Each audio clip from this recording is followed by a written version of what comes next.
꽃집에 꽃을 사다가 함께 온 두 사람이 논쟁 아닌 논쟁을 벌이는 거예요. 꽃을 선물하면 꽃을 선물해 주는 사람이 더 행복한 것 같아.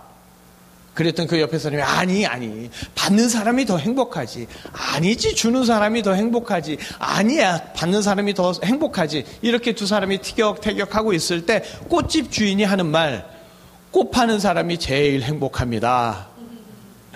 자, 꽃을 선물하면 꽃을 준 사람도 행복하고 그 꽃을 받은 사람도 행복하고 그리고 꽃을 판 사람까지 행복해집니다. 그리고 여기에 꽃보다 더 귀하고 아름다운 예수님의 복음이 있습니다. 전하는 사람도 행복하고 듣는 사람도 행복하고 그리고 예수님도 행복한 그런 말씀의 시간 되시기를 간절히 소망합니다.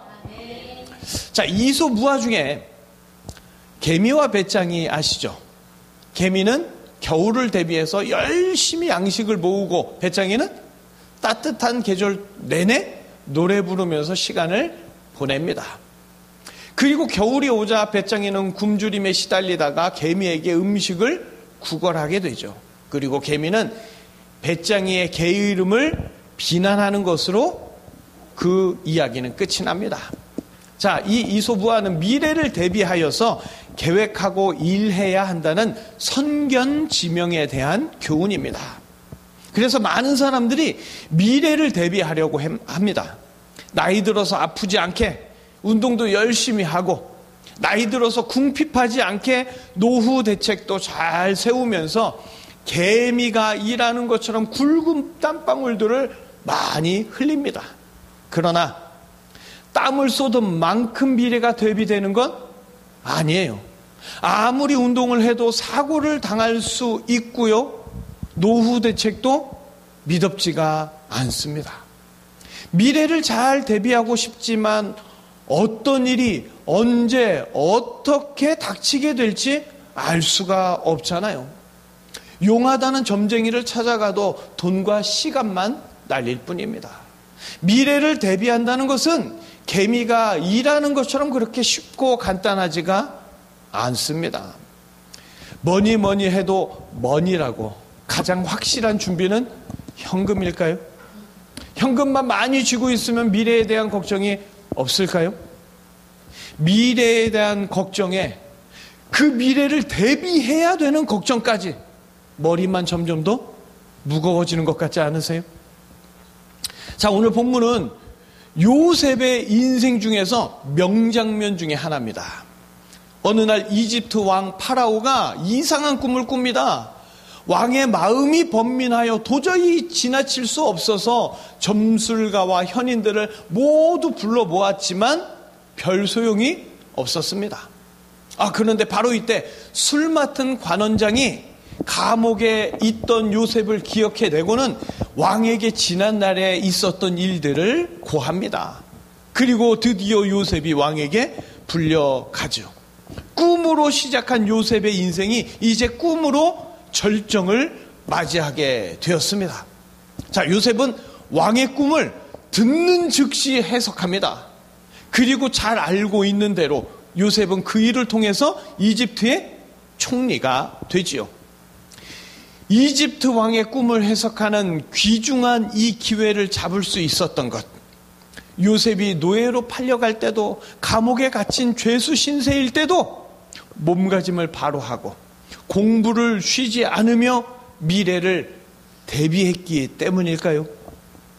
바로의 꿈 이야기처럼 흉년을 대비할 수 있는 선견지명이 있었기 때문에 요셉 스스로 그렇게 잘 대비할 수 있었던 걸까요? 요셉이 이걸 다 알고 있었다면, 이집트의 총리가 될 것을 선견지명으로 다 알고 있었다면 형들에게 배신당하는 것도, 노예로 팔리는 것도, 누명으로 죄수가 되었던 것도 어렵지 않게 견딜 수 있는 사소한 일들이었을지 모릅니다. 자, 요셉의 이 선견지명을 우리가 배울 수만 있다면 얼마나 좋을까요? 그렇게만 된다면 요셉의 꿈 해석처럼 종의 인생, 흉년의 인생을 대비하여 왕의 인생, 풍년의 인생을 살 수 있지 않겠습니까? 그래서 이 시간 그 비교를 한번 들여다보고자 합니다. 그런데요, 처음 인간은요, 모든 피조물을 다스리는 왕 같은 인생이었어요. 처음부터 모든 것이 풍요로운 풍년의 인생이었습니다. 그러나 인간이 하나님과 함께 왕노릇하는 것을 넘어서 하나님마저 다스리고 홀로 왕이 되고 싶어 하면서 기껏 대비한다는 것이 하나님이 금지한 선악과에 손을 대는 일이었습니다. 태초에 하나님은 인간의 모든 세포를 아름답게 창조하셨습니다. 그러나 인간이 타락하면서 죄와 사망의 세포가 인간을 흉하게, 파리하게, 늙고 병들게 만들었죠. 인간에게 죄가 들어오면서 이전에 보지 못했던 흉한 것들이 인간의 삶에 가득하게 되었습니다. 하나님을 거역한 인간은 풍년을 누리는 왕의 삶에서 흉년에 허덕이는 종의 삶으로 하염없이 떨어지고 말았습니다. 이제 타락한 인간이 인생을 대비하는 길에 하나님은 전혀 없습니다. 돈을 모으고 건강을 지키고 온갖 발버둥을 치며 미래를 대비한다고 하지만 인간의 미래는 인생의 끔찍한 흉년 걱정으로 인해서 점점 더 암담해질 뿐이죠. 자, 정말 요셉이 언제나 몸가짐을 바로 하고 공부를 쉬지 않으면서 미래를 대비했기 때문에 이집트 왕의 꿈을 해석하는 중요한 기회를 잡게 되었다고 생각하십니까? 자, 요셉은 지금 죄수의 신분이에요. 그 전에는 팔려온 노예였습니다. 그런 요셉이 오늘 성경을 보십시오. 당시 최강국 이집트의 절대 권력자인 왕 앞에서 당당하게 말을 하고 있습니다. 너는 꿈을 들으면 능히 푼다 하더라 하는 이집트 왕의 질문에 내가 아닙니다, 하나님께서 하십니다 대답을 합니다. 어떤 칭찬을 들어도 내가 아니라 내 안에 주님이 하신다면서 자기 억울함에 대해서는 한마디도 하지 않는 그 당당함. 이집트는 큰 나라예요. 말에 민첩한 자들이 많이 있습니다. 그러나 하나님은 요셉을 등장시키기 위해서 모든 입을 다 다물게 하셨습니다. 그리고 요셉은 꿈으로 시작해서 꿈으로 인도하시는 하나님을 주어로 해서 꿈을 해석합니다. 내가 볼 때 이런 게 아니라 하나님이 이렇게 하십니다. 최강국 이집트의 절대 권력자 앞에서 하나님이 하실 일을 보여주십니다. 하나님을 주군으로 그 이집트 왕 파라오를 신하처럼 그렇게 말을 합니다. 그런데도 이집트 왕은 요셉의 말에 넋을 놓고 듣고만 있습니다. 왜? 하나님이 요셉을 신처럼 하나님처럼 보이게 하셨기 때문이죠. 흉년 같았던 요셉의 인생이 풍년의 인생으로 변하고 있습니다. 그리고 요셉은 흉년과 풍년에 대해서 정확하게 말을 하지요. 예수님은요, 흉년의 인생을 풍년의 인생으로 바꿔주시기 위해서 오셨어요. 피할 수 없는 죄 때문에 사망의 흉년이 올 수밖에 없는 이 땅의 인간들에게 예수님은 흉년의 사망을 대비하고 이길 수 있는 유일한 길로 오셨습니다. 예수님의 사랑이 사망의 흉년에 망할 인생을 그냥 지나치지 못하시고 흉년을 대비하게 해주시죠. 예수님의 사랑이 없으면 모든 인간은 사망의 흉년에 망하고 사라질 수밖에 없습니다. 그러나 예수님의 사랑으로 믿는 자는 누구든지 결코 망하지 않고 천국의 풍년을 누리게 되는 줄 믿습니다. 7년의 풍년, 7년의 흉년, 이건 그냥 신비한 꿈이 아닙니다. 이집트 왕이 이 꿈을 꾼 건 뭐냐? 절대 망하지 않을 것 같은 거대 제국이라 할지라도 한순간에 망하게 되듯이 어느 누구도 사망의 흉년을 피해가지 못한다는 것을 정확하게 알려주시기 위해서입니다. 그래서 예수님은 사망의 흉년으로 망하는 자들에게 대비해 주시려고 오셨어요. 자, 생각해 보십시오. 먼저 흉년 7년이 왔다면 나라 자체가 없어져요. 이 땅에 살아있는 자는 아무도 없습니다. 7년의 풍년이 와도 이미 다 죽고 소용이 없습니다. 풍년이 먼저 와야 흉년을 대비할 수 있는 거죠. 예수님은 태초에 인간이 타락하기 전부터 사망의 흉년을 대비하기 위한 유일한 구원자로 예비되셨습니다. 그리고 때가 되어 사망의 흉년을 단번에 해결하시기 위해 이 땅에 오셨고, 십자가의 사랑으로 사망의 흉년에서 벗어나 영생의 풍년을 누리도록 구원의 역사를 이루어 주셨습니다. 사망의 흉년을 비롯하여 인생의 모든 흉년을 영생의 풍년이 되도록, 사랑의 풍년이 되도록 대비하여 주실 분, 오직 예수님 한 분밖에 없습니다. 그러나 인간들은 스스로 대비하면서 인생의 흉년을 이겨내고 풍년을 이룰 수 있을 줄 알았어요. 율법을 잘 지키고 죄인들을 몰아내서 스스로 정결하고 거룩해지면 잃어버린 나라를 되찾고 이스라엘이 만국 위에 서는 풍년이 올 줄 알았습니다. 그런데 예수님이 오셔서 죄인들과 함께 어울리며 공개적으로 율법을 안식일을 어길 때, 당시 유대인들은 율법을 파괴하고 독립을 방해하며 풍년을 망치는 존재라고 예수님을 비난했습니다. 바알세불의 힘을 빌려서 인생의 풍년을 망치는 귀신의 하수인이라고 예수님을 욕했습니다. 풍년을 주실 왕을 해치우고 스스로 풍년을 대비하려는 선악과의 죄악은 에덴 동산에만 한정된 것이 아니라 예수님 때에도, 그리고 지금도 여전히 계속되고 있는 거죠.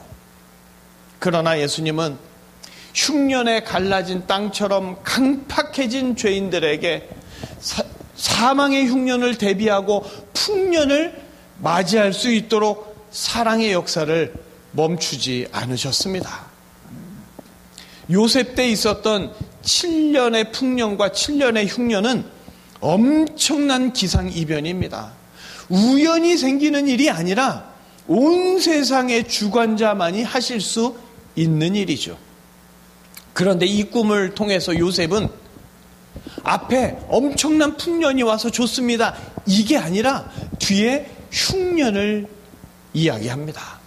이집트라는 거대 제국조차 무너질 만큼의 무서운 흉년을 어떻게 대비하고 어떻게 이겨낼지에 대해서 분명하게 말하고 있습니다.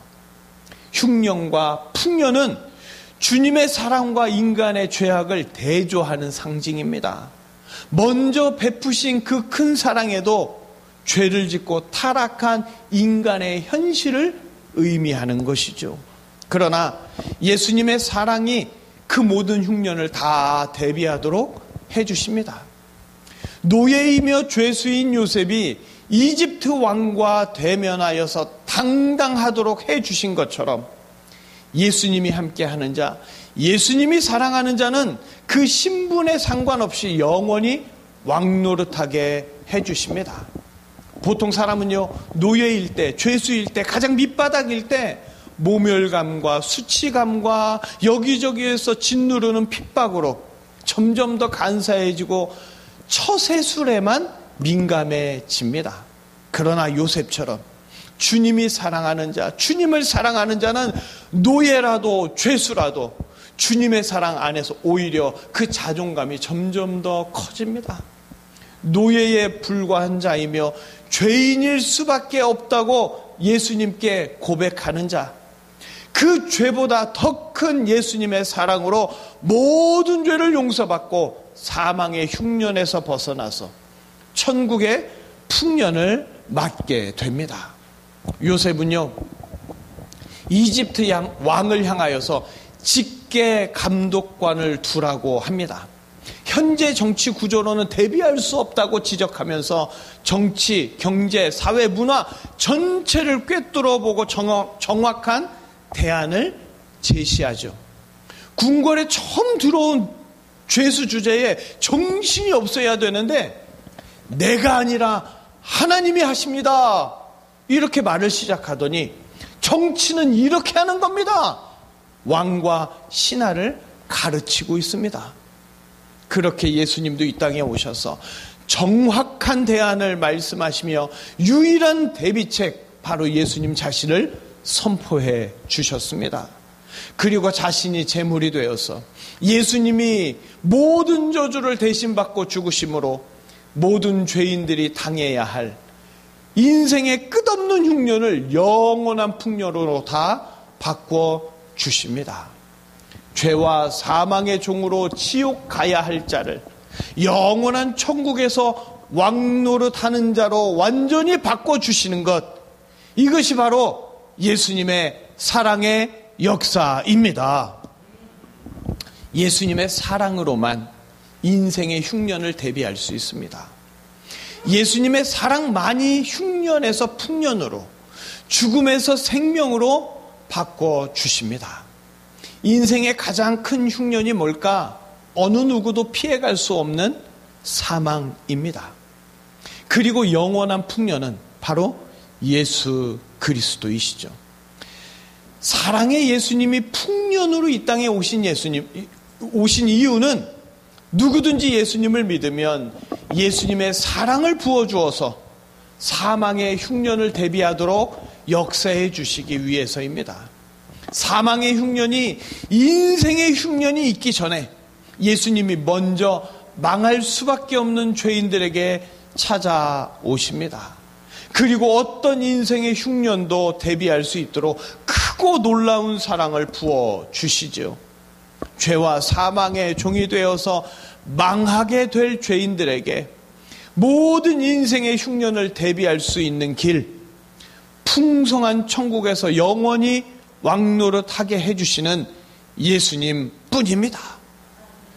풍년만 있는 에덴에서 홀로 왕이 되려고 죄를 짓고 타락하면서 인간은요, 흉하고 파리하게 되어 사망의 흉년을 맞게 되었습니다.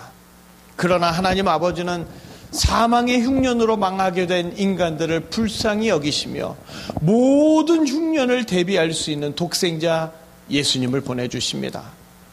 삼위 하나님이 예비하신 새하늘과 새 땅에서 다시 영원히 아름답고 살찌도록 영원한 풍년을 누리도록 사랑의 역사를 베풀어 주십니다. 하나님 아버지는 오직 예수님의 은혜로만, 예수님의 사랑으로만 모든 흉년을 대비하게 하십니다. 이 일을 위해서 예수님을 같은 민족과 제자들에게 배신당하고 죽게 하시지만 죄 없으신 예수님을 사망이 가둘 수가 없습니다. 인간의 모든 죄 때문에 죄의 대가인 죽음을 맞이하셨지만 예수님은 죄가 없는 분이시니까 사망이 풀어 헤쳐지면서 예수님은 부활하십니다. 그리고 그 부활에 죄인들을 동참시키시고 다시 아름답게, 다시 살찌도록 풍년의 인생을 살게 해 주십니다. 영원한 풍년 속에 있기 때문에 천국에서는요, 노화라는 게 없습니다. 불교처럼 억겁의 세월을 지나면 다시 나와야 되는 가련한 인생이 아니에요. 모든 인류가 꿈꾸기를 바람하지 않는 영원한 왕노릇, 영원한 풍년이 바로 하나님 아버지의 사랑으로 우리 같은 죄인들에게 허락된 줄 믿습니다. 자, 요셉은요, 단순히 이집트 왕의 꿈을 해석하는 데 그치지 않았습니다. 완벽한 흉년의 대비를 왕과 신하들에게 이야기했습니다. 두 번의 꿈 뒤로 속히 이집트로 팔렸던 자기 경험을 토대로 해서 이집트 왕이 꾼 두 번의 꿈을 하나님이 정하셨다고, 하나님이 속히 행하신다고 담대하게 선포합니다. 태양신의 아들 파라오가 아니라 하나님이 주권자시라고 분명하게 선포하죠. 여기에 파라오와 신하들이 기가 눌렸습니다. 아니, 자기 주인의 아내를 희롱하려고 했던 성범죄자인 줄 알았는데 하나님이 세우신 그 당당함과 기품, 그 강렬한 기운 안에서 누가 왕인지 누가 종인지 구분이 안 되는 상황이 된 거죠. 바로께서는 이렇게 하소서, 노예이며 죄수 주제에 왕에게 할 일을 가르쳐 줍니다. 노예가 왕에게 지시하고 있습니다. 그런데 그거 아세요? 이집트 왕 파라오가 막 이렇게 받아쓰고 있었다는 거? 놓치면 안 되니까. 그래야 자기와 자기 나라가 사니까.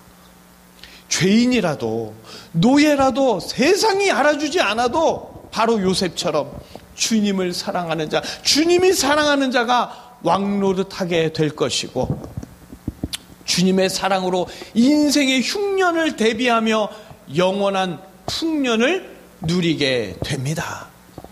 하나님은 요셉을 통해서 완벽한 흉년에 대한 대비를 하게 하셨고, 그렇게 요셉은 사망의 흉년과 모든 인생의 흉년을 대비하는 예수님의 예표가 된 줄 믿습니다. 개미와 배짱이를 통해서 많은 사람들이 인생을 대비하려고 합니다. 그런데 문제는 언제, 어디서, 어떤 문제가 어떻게 터져서 어떻게 대비해야 되느냐 하는 거죠. 개미처럼 돈을 잔뜩 모았는데 그 돈을 써보지도 못하고 사망이 삼켜버리면 대비했던 모든 것이 수포로 돌아가잖아요. 열심히 운동하며 건강을 지켜왔는데 상대 과실에 의한 교통사고로 사망에 삼켜진다면 그처럼 허망한 일도 세상에 없지 않겠습니까? 이렇게 허망한 인생에 아무런 대비를 할 수 없는 걸까? 아니요. 여기 모든 것을 대비할 완벽한 길이 있습니다. 누구든지 예수님을 믿고 그분의 사랑을 받고 그분을 사랑하는 자, 모든 인생의 흉년을, 심지어 사망의 흉년까지도 다 대비할 수 있게 됩니다. 절대 죽지 않고 풍년의 천국을 누리며 영원히 왕노릇하게 됩니다. 개미처럼 맹목적으로 일하지 않아도 돼요.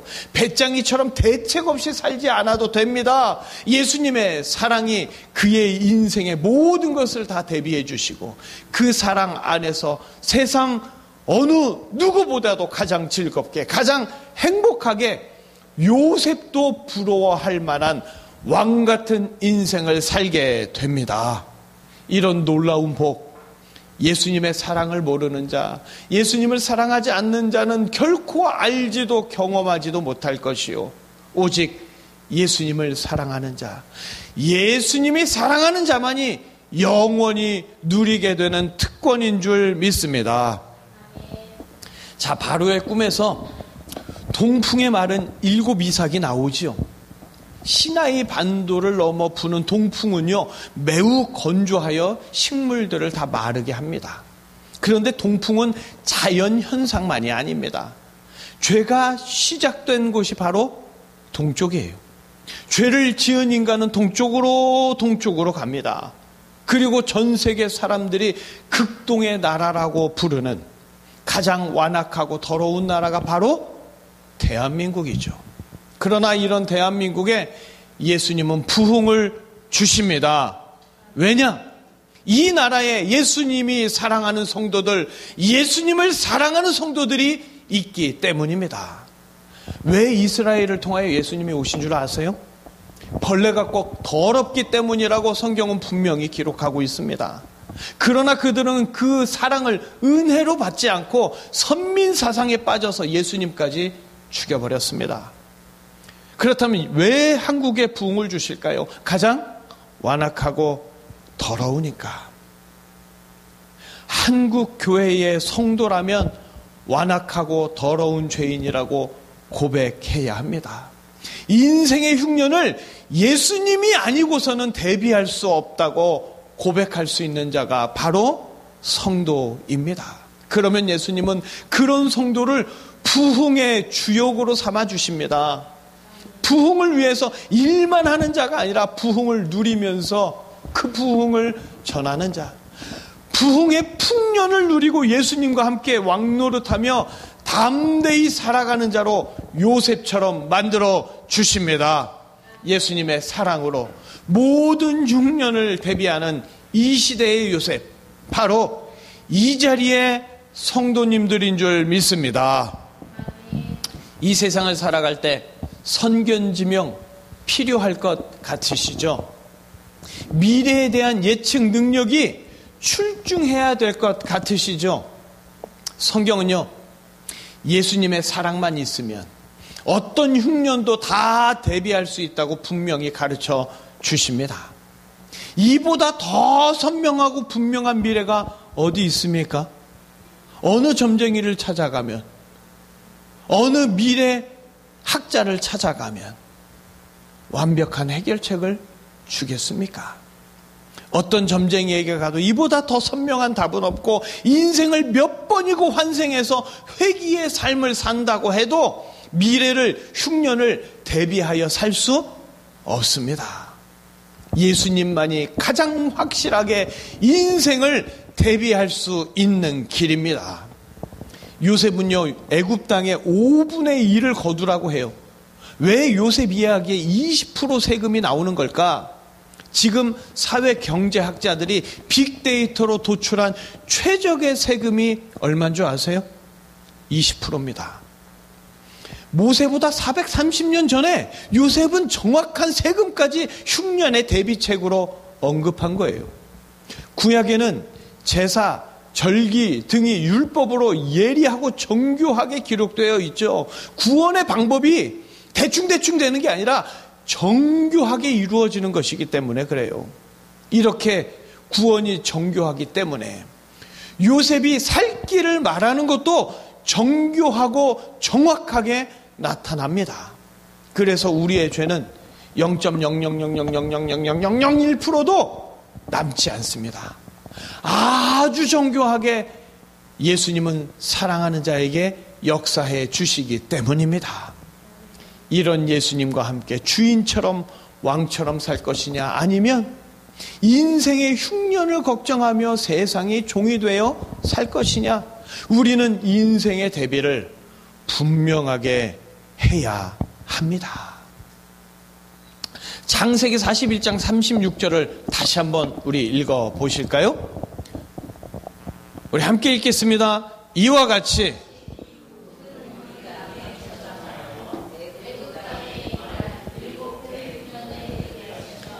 이 흉년으로 말미암아 망하지 아니하리이다. 아멘. 이것이 오늘 말씀의 핵심입니다. 예수님의 사랑으로 대비하면 우리 인생은 망하지 않습니다. 7해 흉년을 대비하면 이 땅이 망하지 않는다고 선포했던 요셉은 자신이 알든 모르든 오실 예수님을 정확하게 말하고 있습니다. 우리 신앙도 요셉처럼 듣는 예수님에서 고백하는 예수님으로 더 나아가야 합니다. 셀라눔을 하는 이유도 언제나 예수님을 고백하며 예수님을 전하기 위해서입니다. 우리 한번 따라해 보실까요? 우리 인생은, 좀 크게 한번 해보시죠. 우리 인생은 예수님으로 대비하면 절대 망하지 않는다.